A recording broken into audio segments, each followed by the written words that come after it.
Então, vamos fechar os nossos trabalhos aqui no Palco Paulista e convidamos todos para um Fireside Chat que reúne prática, estratégia e visão de futuro em um dos temas mais desafiadores e decisivos do nosso mercado. Tráfego pago em 2026. Criativos, algoritmo e escala com margem. O nosso último painel propõe um olhar direto sobre a evolução do tráfego pago em um cenário cada vez mais exigente, onde escalar não é apenas investir mais, é investir melhor. Em um ambiente orientado por dados, performance e conformidade, o equilíbrio entre criativos eficientes, leitura precisa de algoritmos e o controle rigoroso de margem se torna essencial para gerar resultados consistentes e sustentáveis. E para conduzir essa conversa, nós convidamos o diretor de Vendas e Desenvolvimento de Negócios da We Are People, André Alves. Por favor, venha ao palco. Muito bem-vindo, senhor André Alves. André Alves é executivo com mais de 20 anos de experiência em marketing, tecnologia e iGaming. André atua com foco em aquisição, retenção e estratégias orientadas a dados, sendo uma referência em crescimento sustentável no mercado regulado. E para compartilhar essa experiência prática e visão de escala, nós recebemos o FTD, ou FTD Specialist e fundador da Bruno Ads, o senhor Bruno Pereira. Por favor, senhor Bruno, seja muito bem-vindo ao Palco Paulista. Atuando no mercado desde 2021, Bruno já gerou mais de 1 milhão FTDs com Meta Ads, desenvolvendo modelos altamente escaláveis com foco em aquisição eficiente, CPA e estratégias orientadas por dados. Senhoras e senhores, para encerrar esse palco, uma conversa direta, atual e essencial. Passo a palavra para o senhor André Alves. Muito obrigado. Bom, boa tarde a todos. Um prazer estar aqui mais uma vez, mais um evento, mais uma boa conversa. A ideia aqui é a gente ter um bate-papo, mas antes de mais nada, ser educado. Bruno, se apresenta para todo mundo, conta um pouquinho da sua história, conta um pouquinho de tudo que você tem feito aí. Boa tarde, pessoal. Agradecer o convite, 5º ano consecutivo aqui na Sigma. Ainda quando o evento era até aquela outra parede ali. E bem legal ver o mercado se transformando, crescendo, se consolidando aqui no nosso país. Hoje eu atuo não só aqui no Brasil, alguns países da Latam também. E a ideia é trazer um conteúdo prático que a gente aplica aqui no dia a dia e que vocês saiam daqui com coisas que possam aplicar na operação de vocês. Bom, até para a gente começar e colocar isso de uma maneira legal, um bate-papo onde a gente consiga discutir, a gente vai trabalhar um pouquinho com perguntas e onde a gente vai se devolver perguntas aqui para esmiuçar um pouco mais esse conteúdo. Mas, começando um pouquinho agora, falando sobre um novo operador que chega para você para fazer tráfego pago, né? Qual é a diferença de operar o tráfego pago para uma marca que já tem um pouco de brand awareness, para uma marca que está começando do zero e está operando o tráfego? Qual é a diferença para você prática nesse dia a dia? Começar do zero não é um problema, pode ser até uma vantagem, porque a base é pequena, então você tem a população inteira ali, o target inteiro livre para você atingir. Porém, mesmo também quem já tem uma marca trabalhada e uma base grande, entender como que é o DNA dessa marca, tanto da Nova quanto da Vega, se é uma marca que trabalha com influencers, que tem influenciadores que contribuem para a aquisição, entender se ela é mais focada para sportbook, para cassino, e aí traçar uma estratégia que reúna todos esses pontos. Não tem melhor ou pior, é só adaptar, cada marca tem um DNA. Tem marcas que hoje chegam no Brasil já sendo referências em outros países, então ela está começando no Brasil, mas ela não está começando no universo de iGame. Tem marca que começa do zero e cresce muito rápido, mas ela já é marca de um operador consolidado, então ele replica as estratégias. Então, entender o DNA do que funciona. E assim, um erro muito grande que às vezes ainda acontece é o operador modelar um negócio que não tem as mesmas características que o que ele está operando e querer um resultado semelhante. Então, esse é o problema. Estratégias que funcionavam há 1 ano, 2 anos atrás, hoje já não funcionam por uma série de questões. E estratégias que funcionam com um concorrente não funcionam com você, porque você não reúne os mesmos componentes que o seu concorrente. Você não tem acesso do que ele faz ali no bastidor. Bacana. Mas eu até penso muito sempre a respeito sobre isso. Talvez a maior parte do mercado acha que o tráfego pago é o salvador da pátria. E, na verdade, o que a gente gosta de dizer quando a gente faz uma estratégia completa, que o tráfego pago ele funciona como uma etapa do funil. Precisa se alimentar e ter muito volume de topo de funil para que ela possa funcionar bem. Até para que você tenha mais resultados, independente de se existir um brand awareness anterior ou não. Como impacta para você quando você está operando um tráfego pago e você consegue ter elementos que abasteçam a confiança do usuário para converter? Quanto que isso impacta para você no dia a dia? Impacta bastante. Às vezes, quando chega um operador e pergunta, mas quanto você consegue o custo do FTD? Ou seu tráfego gera que tipo de resultado? Você já vê que são perguntas que é de uma pessoa que não entende muito o que está falando. E hoje, quando eu faço alguma apresentação para um projeto novo, eu explico que não é só tráfego. Hoje eu já me posiciono não só como gestor, há um tempo já. Você tem que tratar como um revenue operation, que entra desde a parte de aquisição, ativação, retenção e reativação. Então, são várias camadas que você consegue fazer não só com o CRM, que foi o tema do painel passado aqui. A gente tem estratégias de tráfego que vão além da captação, né? O tráfego não serve só para captação. É um erro achar isso. E tem outras várias estratégias, como o tráfego orgânico, que é pouco utilizado ou subvalorizado, mas que conta muito. A gente tem plataformas como, por exemplo, o TikTok, que ela funciona muito bem quando você cria conteúdos e estratégias nativas, com o UGC, por exemplo.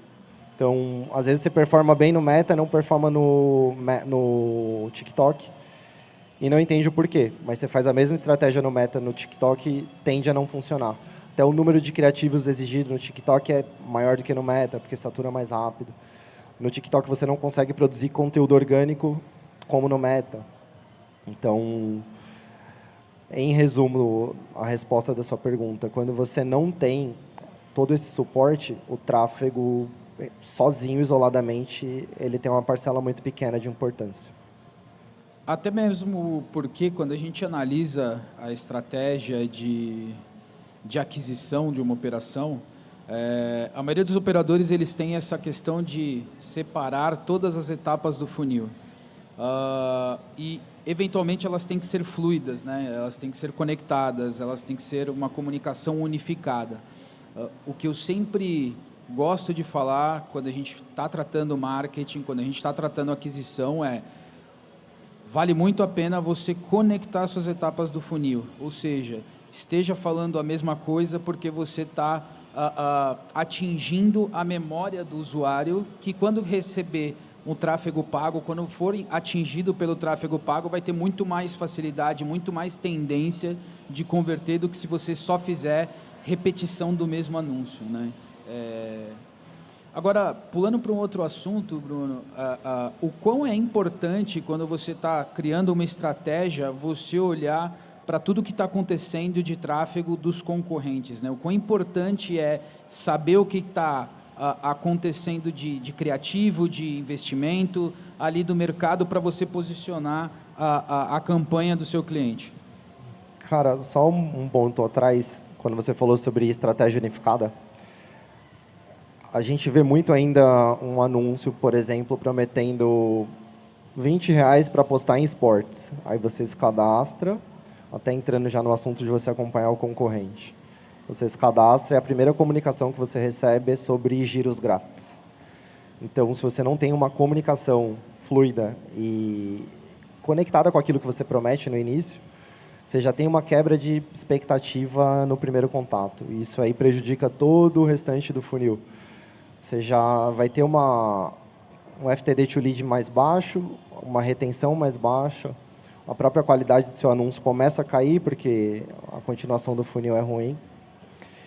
E respondendo à questão o quão importante é você entender o que o seu concorrente faz, pode ser uma vantagem muito grande e pode ser também algo perigoso se você quiser por exemplo, modelar algo que você não tem as mesmas características ou os mesmos ativos. Se você é uma casa que você... A sua plataforma, por exemplo, tem um sportbook ruim. Ainda é algo que acontece aqui no nosso mercado. Cassino é cassino para todo mundo, sportbook não. Alguns mercados não existem, são difíceis de achar, e coisas do tipo. E aí você faz uma estratégia que a Betano está fazendo, por exemplo. Ou você começa o jogador tocar na bola, odd 10, ou algumas odds, super odds. E aí você começa a atrair um público muito grande. Você modelou uma estratégia que está funcionando muito bem, mas às vezes o DNA da sua casa não aceita aquilo. Então, ela pode ser uma vantagem muito grande para você economizar tempo, porque existem duas formas de você definir sua estratégia. Modelar o mercado ou criar a sua. Quando você cria a sua, demora mais tempo, porque você precisa que ela valide.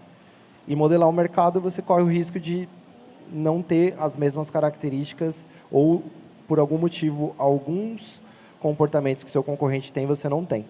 Então, pode ser uma vantagem muito grande ou pode ser um problema, dependendo dessa questão.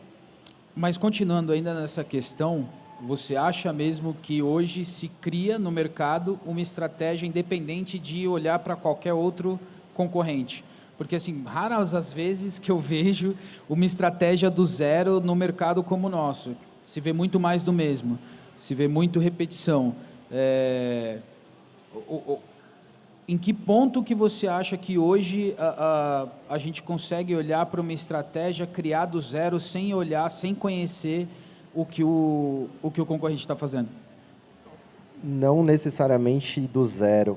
A questão é assim, a gente vive um mercado que é muito rápido para você copiar qualquer tipo de estratégia. Exemplo, você cria um bônus desse de odd 10 para o jogo do Brasil. Cara, tem algumas casas que vão fazer exatamente a mesma coisa. Playbook europeu. Você vem, contrata a camisa de time, patrocínio, um embaixador e uma rede de afiliados. Funcionou muito bem, hoje já não funciona tanto. Então, é entender dentro do seu business plan, o que você vai ter de orçamento, por exemplo. A gente concorre com casas que têm 1 bilhão ano de orçamento. Só que a realidade da maioria não é essa. Então, você entende o que o mercado está fazendo e aí você modela de acordo com aquilo que você tem. Não que não seja importante, mas se você tiver 1 bilhão e puder gastar de forma diversificada, acho muito válido. Mas não é a realidade da maioria. Mesmo os europeus que chegaram aqui recentes, tem alguns casos, não vou expor, mas orçamentos 30, 40, 50 milhões de euros, modelaram muita coisa que deu certo recente, coisa de... Iniciaram 2025 modelando o que deu certo em 2024, só que já é outro mercado. O mercado regulado é diferente. Tá.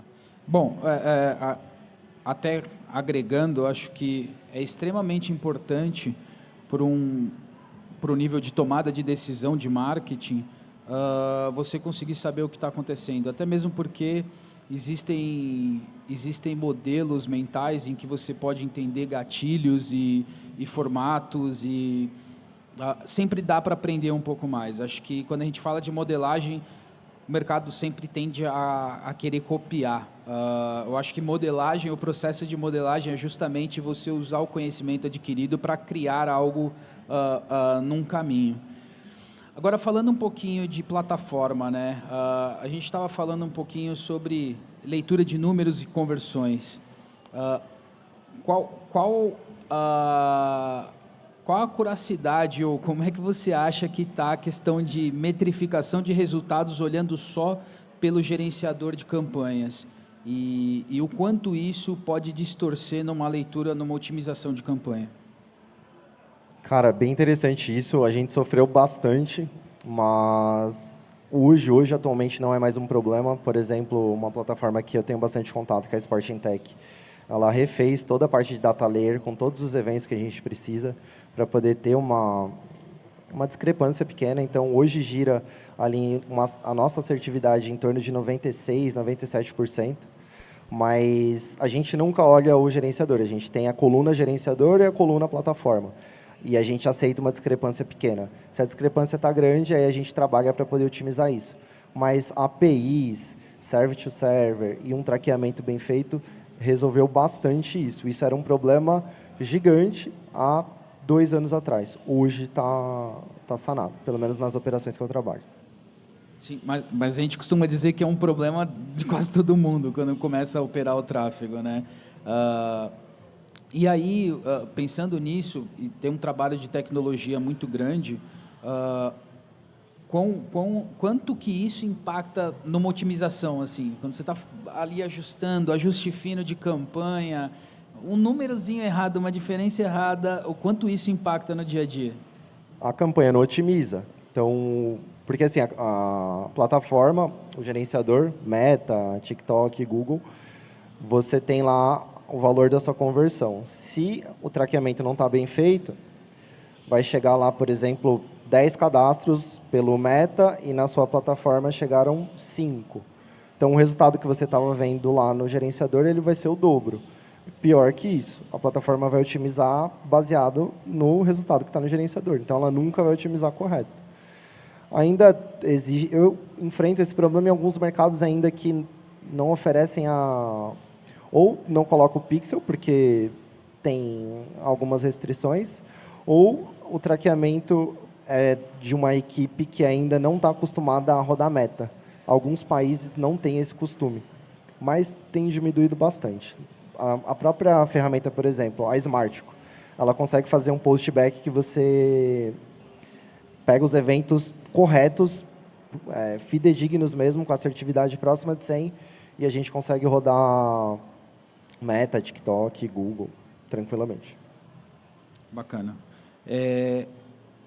Há um tempo atrás, eu tive uma discussão com um cliente falando sobre tráfego pago e a gente tinha uma discussão. Para você, qual o percentual de impacto no resultado entre configuração de campanha e criativo para você? O que você acredita que no dia a dia tem um peso maior no resultado? O criativo é aquela coisa que é imprescindível ou a campanha bem configurada em termos de delimitar o público-alvo que você quer atingir é mais importante? Para você, qual seria ali uma divisão genérica, tá? Não, é óbvio que tem muita coisa, mas a gente sendo mais genérico aqui. O criativo hoje não é a nova segmentação, é a segmentação. O algoritmo já tem inteligência suficiente para entender que se você assistiu aquele conteúdo até tal parte, ou ele entende o seu comportamento de uso da plataforma, o que você clica, o que você assiste mais, o que é interessante para você, o que não é. Ele entende aquilo para você como relevante, então ele segmenta você pelo seu comportamento. Você não precisa colocar lá o que era antigamente, os interesses na campanha. Você configura a campanha pelo criativo. Então, o criativo hoje é 90% da campanha. Seja Meta, seja TikTok. Google Search nem tanto, porque não tem criativo. É só keywords. Mas essas plataformas, hoje, o criativo é essencial. É o 80-20 da criação da sua campanha, é o criativo. E se você fosse dar uma dica para quem está rodando tráfego ali, pensando nessa questão do peso do criativo na campanha, quando a gente está falando de uma linha de campanha, quantos criativos ali você acredita, variação para cada campanha, fariam sentido para cada configuração dessa? Depende da plataforma. Eu estava numa reunião com o TikTok e a média, por exemplo, na China, obviamente tem uma população muito grande, mas a média de criativo por campanha lá são 150 criativos. Então, você imagina a produção em escala que você tem que ter para poder rodar 150 criativos. E trazendo agora para o mercado brasileiro, depende muito do seu conhecimento daquilo que funciona ou não para a sua operação. Hoje eu rodo em torno de 10 a 15 criativos no Meta, em torno de 30 criativos no TikTok, entre estático e vídeo. No TikTok só vídeo, no Meta estático e vídeo. Bom, Agora, falando um pouquinho, vamos mudar um pouquinho de temática e pegar algo que está bem em alta e que a gente tem falado nos últimos eventos, que é o uso de inteligência artificial, né? Acho que tem muita operação usando IA para fazer o tigrinho dançar e pouca operação utilizando IA de uma maneira que realmente atinja e melhore os resultados. Conta pra gente um pouquinho sobre as ferramentas, as últimas coisas que você tem conhecido que demonstram a utilização de uma IA para gerar melhores resultados. Todas as plataformas hoje, de forma nativa, já utilizam IA. O Meta tem humanos, o Google tem praticamente todas as campanhas com inteligência de IA, TikTok também, com a parte de entender o criativo que mais funciona, tanto que o hook de 3 segundos lá é o mais relevante para a campanha performar ou não. Existem outras ferramentas de análise de dados, então hoje você consegue baixar as campanhas e colocar em algumas ferramentas. Nesse ponto eu ainda não vi nada assim de tão relevante, porque o nosso mercado ele é muito específico, então você precisa criar inteligência nos seus agentes para que ele gere o resultado que você quer, mas isso aí vai ser baseado no prompt que você colocar, então você precisa ter conhecimento para poder treinar e gerar o resultado que você quer, não esperar que ele vai vir pronto, pelo menos não por enquanto. E onde eu vejo a principal ajuda da IA para o nosso segmento é na escala de criativos. A gente acabou de falar a quantidade de criativos que a gente precisa quando a gente vai rodar em escala. Então, você tem ali uma verba de 500, R$1 milhão dia, isso satura muito rápido, porque você está ali competindo no leilão, e a IA te dá uma escalabilidade de produção muito grande. Às vezes, do mesmo vídeo, ela consegue mudar elementos e criar de um vídeo 10 vídeos, por exemplo, e isso acelera muito o processo. Então, para mim, hoje, o principal ponto que a IA nos ajuda nesse segmento aqui de campanhas é na produção de criativo. Até bacana comentar sobre isso e lá na MIA a gente tem trabalhado muito com esse tipo de IA, onde principalmente a gente consegue rodar e analisar criativos da concorrência, entender ganchos, gatilhos emocionais e tudo mais para trazer para isso, para trazer informação para quem está operando no dia a dia. Com um potencial de ferramenta desse, quando você sabe quem está investindo mais, quem está engajando mais, e com esse tipo de análise, quanto isso facilitaria no dia a dia estar com essa ferramenta na hora de configurar uma campanha? Sim, com certeza. A gente vê alguns movimentos, né? Vou citar um exemplo aqui. Hoje o Meta tem um imposto que não tinha até pouco tempo atrás. Isso torna todo o processo mais caro, alguma porcentagem mais cara, diferentemente, por exemplo, do TikTok. Só que aí você precisa analisar dados de cada plataforma. E aí entra naquela questão de análise e de alguns pontos cegos que a nossa indústria ainda tem. A gente evoluiu bizarramente, mas eu sempre gosto de olhar de dentro para fora. E eu vou te dar um exemplo. Se você é uma plataforma que tem vários creators muito conhecidos no TikTok, ou vou dar um exemplo, você vai modelar um concorrente que tem muitos creators e o seu negócio em si não tem nenhum creator. Então, o resultado dele é muito bom com o TikTok. Aí você vai lá e modela. Não vai gerar o mesmo resultado, porque você não está comparando ativos iguais com as mesmas condições. Então, tem a questão do creator, tem a questão do Meta Ads. No Meta, você precisa ter uma criação de conteúdo consistente no Meta. Algumas casas brasileiras têm Instagrams que são puro entretenimento.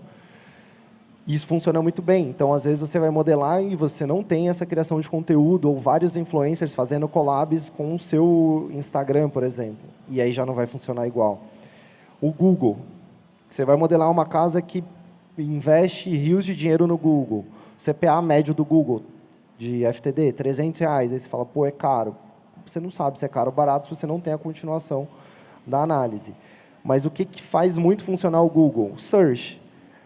Se você for entrar mais dentro ali do número, o que faz funcionar muito em Search? Palavra-chave da casa. Agora, como que eu vou pesquisar a palavra-chave da casa se você não faz nenhuma ação para que eu pesquise a palavra-chave da sua casa?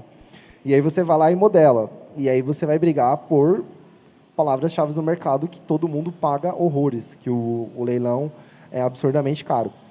Então, tem que entender essas nuances, porque, mais uma vez, é importante demais você ter um panorama do mercado. Saber o que casa que está crescendo muito está fazendo, mas aí você pega aquilo como uma informação, analisa o que você tem dentro de casa e se organiza para utilizar aquilo da forma correta. Senão, não vai funcionar. Brincadeiras à parte, acho que o óbvio tem que ser dito, e acho que é isso que o Bruno está querendo dizer. Óbvio que se sua casa não trabalha com e-sport, você não vai modelar uma estratégia de esporte e fazer conteúdo para isso. Mas, caso você tenha e-sport e vá fazer esporte e anunciar e-sports, é interessante você entender os criativos, modelar, não... novamente, a gente está falando em modelagem não é copiar, mas você entender o que o mercado está fazendo para ajustar, fazer o ajuste fino da sua campanha, faz todo sentido. A gente sabe que hoje tem uma grande tendência do gatilho mental de conversão depender daquilo de familiaridade e de conforto, principalmente gráfico, quando a gente vê o anúncio. Por isso que existe essa otimização de campanha através de criativos. Então, quando a gente está falando de modelagem, é justamente a gente conseguir seguir e ajustar o detalhe fino de cada campanha, tá? Falando um pouquinho ainda de configuração ali de campanha e tudo mais, não é relativamente novo para quem está operando, mas muita gente ainda não conhece da tecnologia da campanha Andrômeda, mas basicamente ela joga fora tudo aquilo que a gente fazia de tráfego antes, de separar grupos e subgrupos de campanha, por uma questão de você colocar todos os seus criativos juntos e justamente fazer esse tipo de ajuste de campanha. Hoje já se usa bastante, já está muito mais difundido, mas como é que foi essa questão dessa migração de conhecimento, de que antes a gente fazia muita campanha, muita configuração, muito criativo separado por grupo e agora você junta tudo? Conta um pouquinho sobre esse detalhe. Cara, existem vários caminhos para se chegar ao mesmo lugar. A gente faz um tempo que não usa a segmentação por interesses. A gente entende que o criativo ele é como se fosse uma conversa com o usuário. E aí você entende, né, quando a gente tem acesso à continuação ali da conversão, a pessoa se cadastra, e a continuação daquele funil de relacionamento mantém a mesma linguagem. Então, já faz um tempo que, para a gente, criativo é o principal ponto de segmentação. E é algo que já funcionava muito bem. Porém, a gente tem que adaptar a linguagem ao mercado. Alguns operadores ainda entendem que aquilo era importante.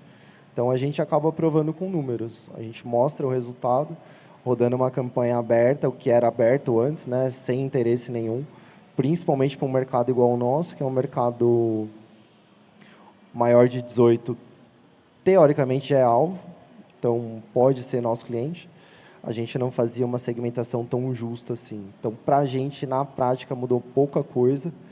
E, assim, o que a gente vê é que a constante é a mudança. A gente tem o Andrômeda, e agora, recentemente, o Meta já mudou novamente, já teve uma outra atualização, não tão divulgada, mas imagino que em março muita gente sentiu, que é uma leitura de criativo muito mais rápida do que era antes. Então, antes você demorava um pouco mais para validar o criativo, hoje está, segundo o próprio Meta, 100 vezes mais rápido. Então, novamente, não é que só o criativo importa, é um conjunto de coisas, mas dentro da campanha, daqui a pouco tempo, você não vai ter que configurar praticamente nada. Você vai colocar o criativo, o resto uma IA vai fazer.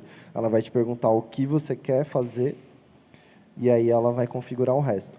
Ela só não faz tudo porque IA ainda não engaja tão bem quanto o ser humano. Ainda. Talvez mude. A gente não está trabalhando com futurologia aqui. Mas hoje o que não faz uma IA criar a campanha do zero é essa questão de ainda precisar de um criativo humano. E o criativo humano é onde a gente tem o diferencial de uma campanha para outra. Show de bola.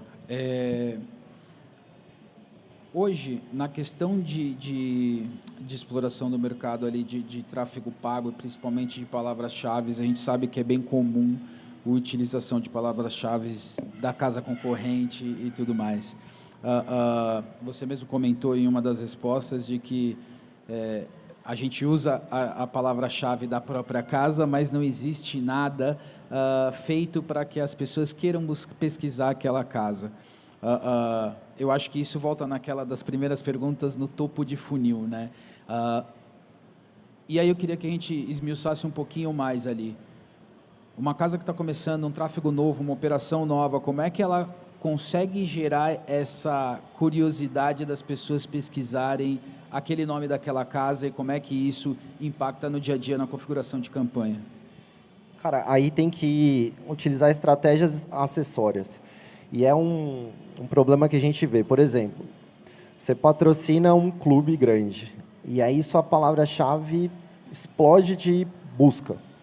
E aí você começa a analisar, e aí você fala, pô, mas o patrocínio do clube não traz tanto retorno, vou focar só em Google. Você tira o patrocínio do clube, para de ter a pesquisa, o Google para de funcionar. Evento físico, a mesma coisa. Já tive acesso, já participei a eventos que são um pouco fora do radar, mas ele está tão bem associados ali, como, por exemplo, você tem que fazer um cadastro na casa para dentro do cadastro você ter acesso ao stream que vai transmitir a luta. Aquilo gera um resultado bem interessante. E a casa, por patrocinar o evento, abre cotações para aquele evento que só vai ter na casa. E aí, às vezes, a pessoa olha lá, vê e digita no Google. Então, são campanhas acessórias. Evento físico funciona, patrocinar clube funciona, patrocinar eventos de influencers funcionam. Então, alguns influencers, às vezes, pedem para poder patrocinar o rancho, e aí lá faz a comunicação, e dentro dessa comunicação gera muito pesquisa de palavra-chave. E aí, nesse ponto, é muito interessante que você trabalhe bem o seu SEO, foge um pouco do tema, mas não deixa de ser tráfego, só não é pago, porque o seu concorrente vai lá, faz um bom trabalho na pesquisa da sua palavra-chave, e aí ele vai se beneficiar de todo esse processo que você está fazendo e vai levar tráfego para a casa dele.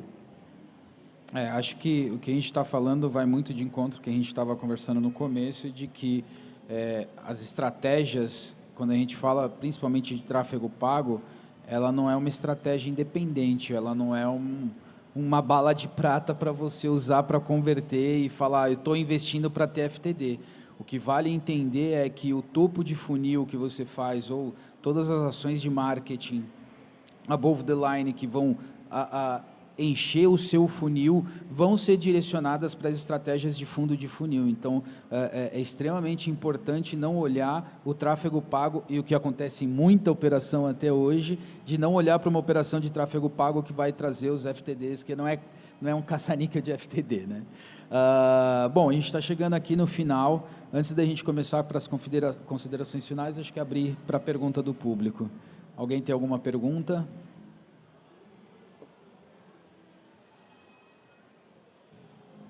Acho que... Ali.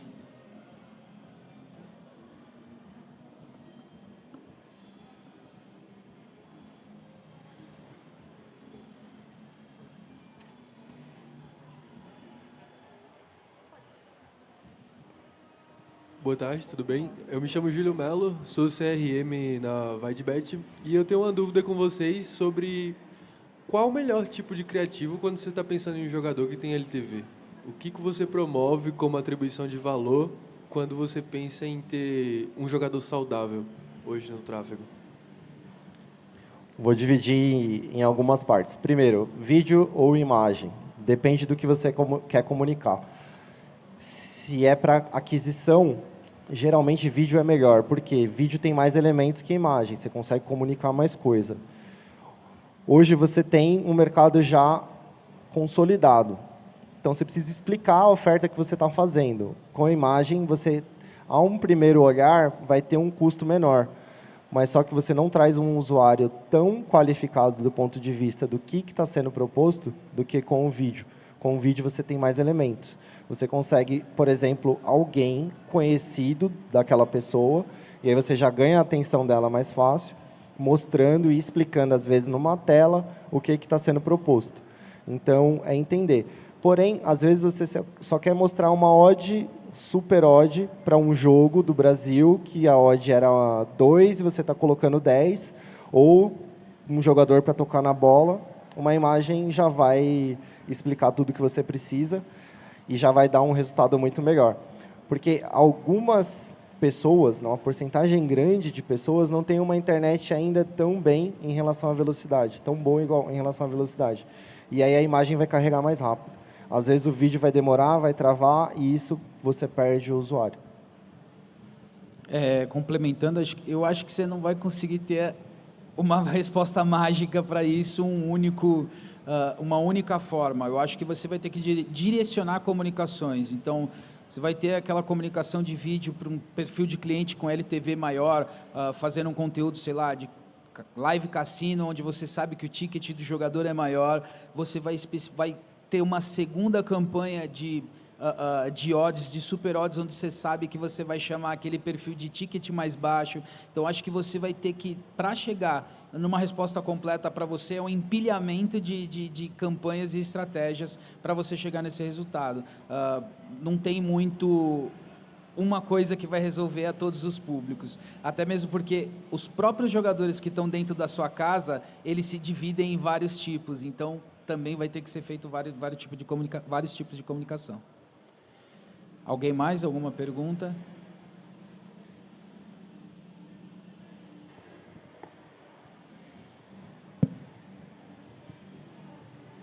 Eu sou a Ana, eu sou Social Media Specialist e eu queria saber a opinião de você se um conteúdo mais amador, ele ainda performa melhor do que um high-end ou isso já mudou? A buzina atrapalhando a gente. Falando no mercado Brasil, não amador, você precisa ter uma luz boa, um áudio bom, só que não precisa ou não deve parecer anúncio. Então, por exemplo, TikTok até mais que o Meta. Se você olha ali aquele conteúdo e parece que é um influencer falando com a audiência, tende a funcionar muito mais. Eu quis falar Brasil, nosso painel aqui foca mais no mercado brasileiro, mas alguns países, por exemplo, Canadá, Estados Unidos, a produção é como se fosse de um comercial de TV. Para eles funcionam muito bem. Para a gente roda teste, já rodou muito teste, com criativos mais bem produzidos. Não que não funciona, às vezes funciona muito bem porque a oferta é muito boa, a casa é conhecida, a pessoa que está no criativo é conhecido, então funciona também. Mas, para te dar uma resposta, não amador, um conteúdo, um anúncio que não pareça anúncio sempre vai performar melhor. Eu acho que a resposta da sua pergunta é depende. Depende sempre do público. Quando a gente fala de criativo, de beleza, de estética, de conversão, dificilmente, acho que as maiores equipes de marketing têm justamente essa dificuldade. Não é o que é bonito para o diretor de arte, não é o que é bonito para quem está construindo marketing, não é o que é interessante para quem está fazendo, é para o público. Então, vão ter nichos e segmentos de público que convertem e gostam muito mais desse amador que eu vou colocar, que é um conteúdo mais próximo, mais caseiro, com esse ar mais handmade ali, e tem públicos que você vai chegar que ele quer um conteúdo que ele vai engajar só com conteúdo high-end. Então, eu acho que isso realmente depende muito do segmento e da faixa de público que você quer alcançar. Mas os dois funcionam. Tem muito, se você olhar alguns conteúdos, você vai ver que até em publicidade na TV, você consegue ver os dois tipos de conteúdo, um mais caseiro, um conteúdo mais simples, onde tenta mostrar a simplicidade sem muita produção, e também super produções. Cada marca ela vai tentar modelar dentro daquele público que ela vai atingir.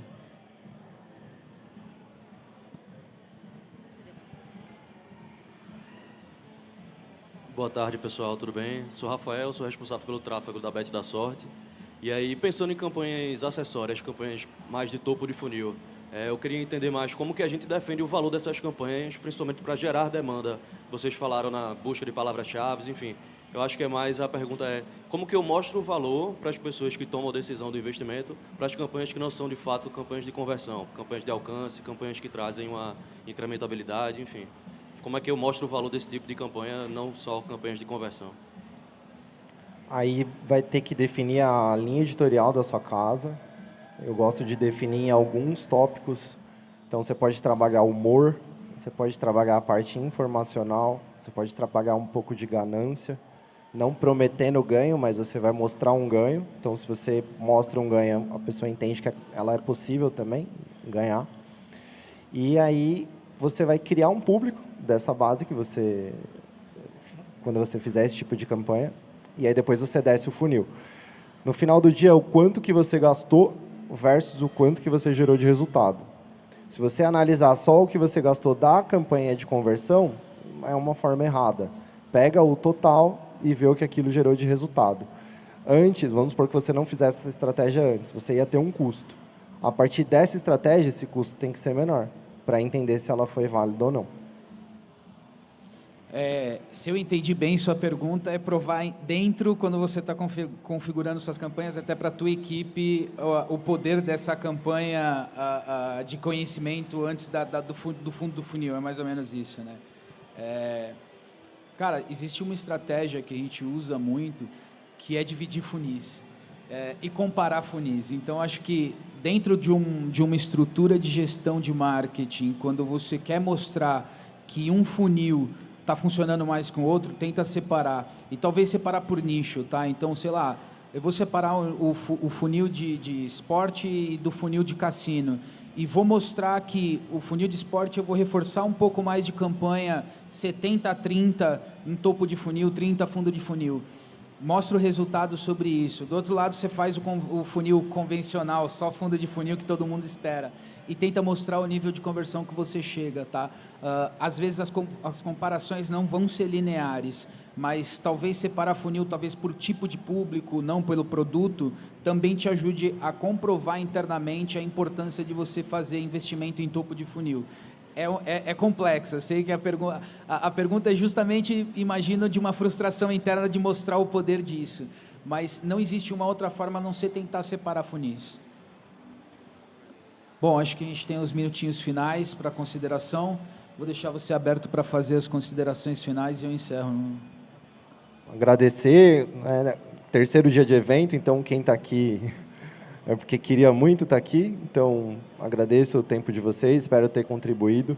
Se ficar alguma dúvida e quiser bater um papo depois, aqui eu estou à disposição. E é isso.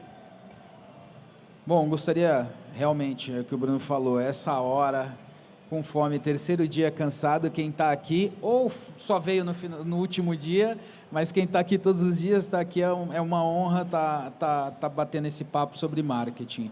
Deixar aberto, trabalho na Mia People, a gente uma agência de 7 países, a gente adora falar de marketing, a gente é movido por isso. Quem quiser buscar a gente, André Alves no LinkedIn, vai ser um prazer bater papo de marketing.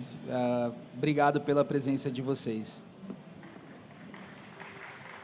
Muitíssimo obrigado, senhor André Alves e Bruno Pereira, por essa excelente discussão sobre tráfego pago. Peço que fiquem no palco para receber o troféu de participação e para tirar uma foto e registrar esse momento.